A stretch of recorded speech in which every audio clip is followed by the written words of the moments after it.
So this video has been, I think, a long time coming. I want to tell you about myself. This is not a coin video. This is not in any way related to coins, other than coins are a part of what I do and what I am.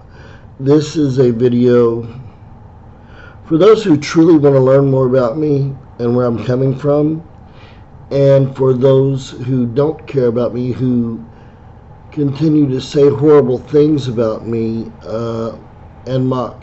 For instance, the biggest thing is my weight. No pun intended.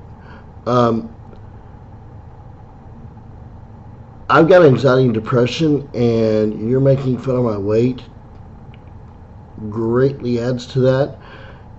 And it has recently, I'm probably going to get a new diagnosis because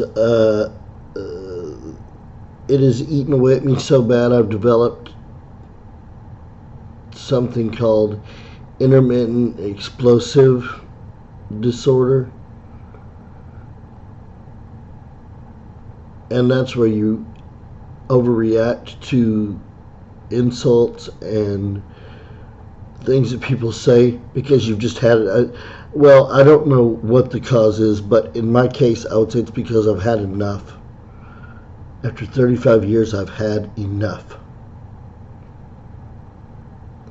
I want to tell you my story. This is going to be kind of a long video, but I'm going to condense it as much as I can. I was born in 1984 to my parents. Back then, the technology was not great. I'm lucky to be alive, actually, because the technology had just gotten really good enough that the things that I was born with could be fixed. Now they can actually fix them inside the womb. And that's like a recent development. A lot of hospitals can't do it. I just read a couple of days ago about a hospital that just got the ability, and it's I don't say miracle, but pretty darn amazing. The doctors didn't see anything wrong, and then I was delivered, and immediately when I was delivered, I had to be rushed to Le Bonheur Hospital in Memphis because I was born with something called called spina bifida, which is a hole in your spine. You know, your spine develops, and it, like, all right, let's say this is your spine. It's supposed to be like this all the way down. Well, it was like that in some part, you know, in one spot. It was not fully fused, and that's like breaking your spine. All right, everywhere below that is pretty well, to be honest, screwed. Mine is very low on my back. They did close up the hole. That does not fix the damage. I was also born with something that they didn't diagnose immediately because it takes a while to see the symptoms, which is something called hydrocephalus, which is water on the brain. It usually causes, or can cause, I should say, brain damage and what they used to call mental retardation. I guess they now call it mentally challenged. And when you're born with spina bifida, most people can't walk. It's about 1 in 1,000 people that are born with spina bifida. Most of them can't walk. I was able to walk with crutches extremely well, and even without crutches, 5 feet or so, wobbly, very wobbly, but 5 or 6 feet, you know, and hold on to little things just to keep my balance. And I could certainly walk on a cane if I needed to, or something like that, but crutches were easier. And so you're already not going to get as much exercise as the normal able-bodied person. Part of my spina bifida was your spine affects your nerves and your feelings, the feelings in your nerves, and the higher up the spina bifida that spot is, the more damage there is as you go down. And as I said, mine was very low on my back. Now, if it had been like middle of my back, I'd probably be completely paralyzed, maybe unable to eat and unable to feed myself. I mean, and I've got a friend, Aaron, who is confined to a wheelchair and has always been confined to a wheelchair. And he's got spina bifida. And I've got another friend, Matt, who's even worse off, and he's got like 20% lung capacity or something. I was really, really blessed, I would say, for not being as disabled as I could have been. So, the one issue that I did have with spina bifida is, well, and it's very, very, very common. Again, it's the most common, and it's one that I developed, was no bladder or bowel control.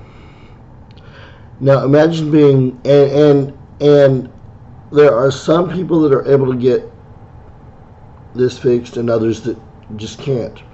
Imagine being 12, 13, 14, 15, 16, 20, 25, 30, 35, and peeing in your pants. Like, not just a little bit, a lot. Like, you soak your pants.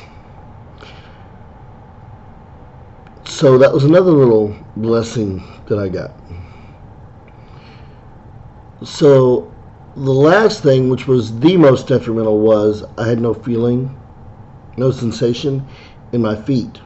Now, once you got past my feet, I did. Like, literally, like, let's say this is the foot. Like, here I could feel it, but right there, no. Here, yeah, no, all the way down. And I would get pressure sores from walking too much. I also had clubbed feet, so my gait, I would walk weird. Look all this stuff up if you need to. So what would happen is I would get pressure sores, and sometimes they'd heal, sometimes I wouldn't. I started losing toes, meaning they had to amputate, I guess when I was starting back when I was 10 or so, maybe younger. And by the time I was 18, I guess I lost all but 5 toes. Like, no, 3, and I guess 7 toes. Yeah, I think all but 7. Because of pressure sores. Fast forward to when I was in college. By the way, I graduated. This is one thing, you want to call me stupid and other things too. I graduated college with honors. I was student government vice president for 2 years. And I was actively involved in the theater program, and I had a 3.55 upon transferring to the other college. So, I got my Associate of Arts with honors, but that's honors and that's a degree. I was transferred to Lyon College in Batesville, Arkansas. And they had told me they would have a room for me. I was on crutches at this time, okay, and I had my legs. They told me that I was going to be put up in the apartments, which is more toward the middle of campus. And then there was my classrooms, like say over here, and then on this side there was some other housing, but I was going to be like right here, all right? And then, so, yeah. Well, the housing director did not put me in the apartments at all. I was put on the other side of campus, and the way I had scheduled my classes, I grouped them together so I could get from one to the other really quickly. Well, she not only put me in this housing, but she put me on the top floor of a dorm with no elevator. And I was on crutches. and all we had were 6 steep steps at like a 45-degree angle that I had to walk down, up and down every day. And because I didn't have time to get my books between classes, I had to carry all my books. We're talking 50 pounds. We weighed it. 2 classes. Well, I got a pressure sore. This was in August 2005. It took the housing director a month before she finally, after my mom called, my dad called, because see, I didn't want to, step on anybody's toes, so to speak. And then me finally stepping in. Took her a month to move me down to the bottom floor. That at least helped me from getting up, and, the problem was I was hitting my feet on the stairs. And it was a long distance, but it was at least better. Well, by the probably August, mid-August, or no, that was August. So probably by mid-September, late September, I was in a wheelchair because my doctors told me to stay off the pressure sore that had developed. Then it turned into an open wound, and I was on, 1,000 milligrams a day of Cipro for the infection. It tunneled, meaning the infection would eat away at the inside, and the hole would get deeper and deeper and deeper. It was like 3 inches into my foot. Sorry for the gross details. Finally, by March of 2006, my second semester, I was so exhausted and so in pain all the time and depressed, I couldn't even go to class. I could not go to class. And I was having home health. Home health was coming every day, and I was missing some classes because of home health. Okay, so I drop out with the promise that I would come back after I healed up and just reapply. They'd automatically accept me in because, I had the right GPA and all that. Well, I had some medical forms to fill out, and I filled them out, and they forgot one. I didn't realize this until July 2007 when I tried to reapply. Still had the pressure sore, by the way, but I knew I needed to get back in college. Well, long story short, they said, you didn't get medical leave because you're missing a form, and you owe us $4,000. Okay, news to me. Well, let me have that form so I can fill it out, and I'll give you all the medical documentation you need. Oh no, it's too late. Because it was too late, my student loans defaulted, and Lyon College, this $4,000 which turned into $5,000 and is at a collection agency right now, they will not release my transcript from Lyon College until I get it paid off. This was 2007. It's 2019 and it's still over my head. Fast forward a few years. Alright, there's no way I'm getting back in college. There's no way I can do much of anything. I live on, whatever measly amount of money I used to live on, and yeah. So, I believe it was 2011.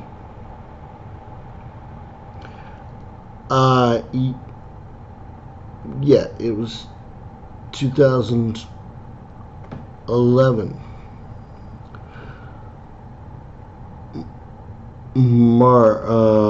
March, in fact. They did finally a bone scan. I'd known something was wrong with my foot, the one that had the pressure sore, still, after all these years, from 2006 to 2011. And, yeah, all of the bones were infected in the foot. They said, David, we need to amputate your leg. Pretty devastating, but okay. Fast forward to July. I'm so hopped up on medicine because of the fact that they just chopped off my leg that I'm not thinking clearly. In fact, there were days that I thought I was going crazy. I would not remember days. Like, I'd wake up, go through the day, and not remember the previous day.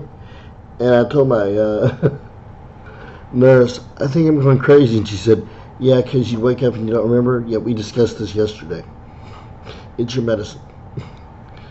Well, anyway, that month I ended up, I was in my head, for some reason I decided I was going to stand up on my crutches, and I lost my balance very quickly, and I ended up falling toward my stump, which was still not healed. So I knew immediately to just fall backwards back into my wheelchair and stop myself. And I also kicked out my left foot, which is the one that I still had, and it hit the floor as hard as it could and got a blood blister on the heel.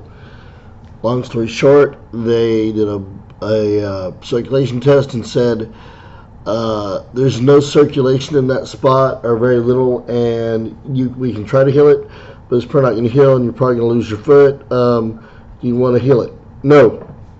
Take the foot, take as much of the leg as you need. So there I am, a double amputee. No bowel or bladder control. Wearing adult briefs, diapers if you want to call them that. And fast forward, I ended up getting a colostomy bag because I was having so many accidents, as in fecal, that it was preventing me from going out places. Well, now I've got the colostomy bag. I live in my one-bedroom apartment by myself. I live on $750 a month, which is not enough. And I get $50 a month EBT. So for those of you against people on food stamps, I get a whole $50. That's what you're against. I mean, and I know a lot of you are not against me getting them, but I'm just saying. And there are a lot of people that in my neighborhood, I live in public housing. A lot of people get, hundreds of dollars in food stamps and have kids and get even more. So, but anyway, that's not what this is about. My point is, I'm pretty much stuck in my house 24 hours a day because even if I wanted to go out, where am I going to go? I live in a town of 70,000 people. We got a mall, sure, but what am I going to do in a mall? We got strip malls. We got a coin shop that is just out of range of my scooter. And we've got a college, which again is way out of range. And again, I can't go to college anyway because no college will take me without that transcript that they won't release. And finally,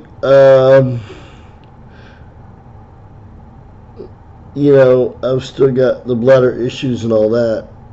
The bowel issues is pretty much taken care of. But, so I'm also this double amputee, and every time I transfer,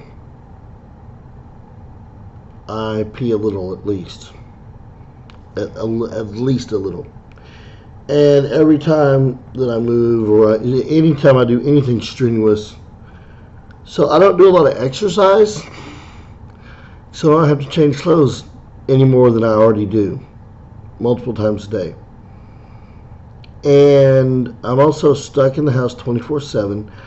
I've got no friends that have been over here. I've got one friend that's been over here 3 or 4 times in the past year. That's it. One friend. I know a lot of people who are my friend who have said for years they would come over, and they never have. No, I'm sorry, I've had 2 friends that have come over. And so, yeah, I'm stuck in the house 24/7, and what is right, 15 feet from me? The refrigerator. I got my refrigerator and my computer.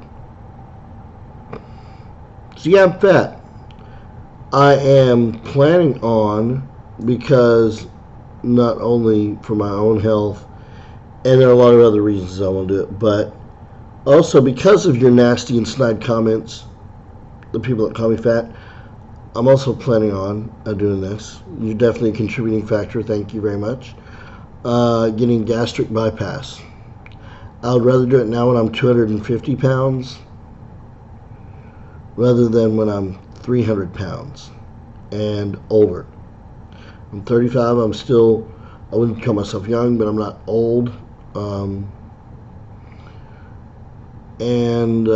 So yeah, I'm going to talk to my doctor. There's plenty of reason she thinks I can get it. And then I can lose weight, and then I want to get my bladder surgery. See, when I walk, I pee as well. So I tried being on a prosthetic, which is strenuous, and I'd pee. So we got to get those 2 things taken care of. But then I can get back up on my leg, get back on my one prosthetic and get another prosthetic, and then I'll be able to walk and drop even more weight. But that's my story in a nutshell. This is why I collect coins. This is why, I mean, it's not why I collect coins. I've collected coins all my life. But the one thing that brings me joy is my coins. And I will say my content is not the best because one reason is I can't afford the quality setup that I really, really need, because I don't have any money. $750 a month, $800 a month. What would you do on that? How would you live? What would you eat on that? So I know I'm not eating the healthiest. But what do you expect? I've talked way longer than I thought I would, but I want people to hear my story. You know, this is not an uplifting story. This is not about how wonderful life is, although it can be. And I had the greatest time at summer seminar, and I plan on posting about that. But I've just been so depressed by all these people calling me fat. Yes, I get it. I'm fat. You would be too. And there's nothing I can do about it right now except for what I'm doing. I'm taking steps. And so what if I'm fat? How does that affect you? I'm not asking you to date me. I didn't say, hey, will you date me? And you said, you're not my type, you're fat. No, you just come to my channel to tell me I'm fat. Or when I make a legitimate point about something on someone else's channel, you say, oh yeah, well you're fat boy. Go eat stop eating a burger or go eat a burger. It's not fair. It's not right. I hope counseling will one day, and I used to be very happy. I used to be a very calm, people could say something to me and I'd cry, and now I have thoughts of rage. As a little kid, I mean, you could look at me the wrong way and I'd burst into tears. Now I get enraged, I should say. That's not normal. It's not right. And I want to become a better person, and but I want you trolls and my haters and people that don't like me to know who I am and what I'm talking about and where I'm coming from and why I act the way I do. And I probably should not be so explosive. I'm in therapy, partly to deal with reactions for people calling me fat. I shouldn't say I hope you die if you call me fat, but because frankly, if one person says it, they probably don't realize that they're the 10,000th person that has said it. And so I'm not, when I say that to a person, like I hope you die, after they call me fat, I'm not reacting to that one person. I'm reacting to the 10,000th time. Now, if I were to react as if it was just that one time, I would be like, "Oh, screw off," or something like that. But guys, this has been building up for a long time, and I've just kind of been dreading getting back on here. I would love. Shut up! It's even made me more irritable with my cat. Who needs to be quiet? Dizzy? Stop! Okay. So anyway, I'm going to get off here. I really wish you would watch the full thing. If not, I hope you understand. I may have aired too much dirty laundry, but I wanted to get this out there. I wanted you to understand where I'm coming from and who I am and what I'm doing. Thanks, guys. Bye.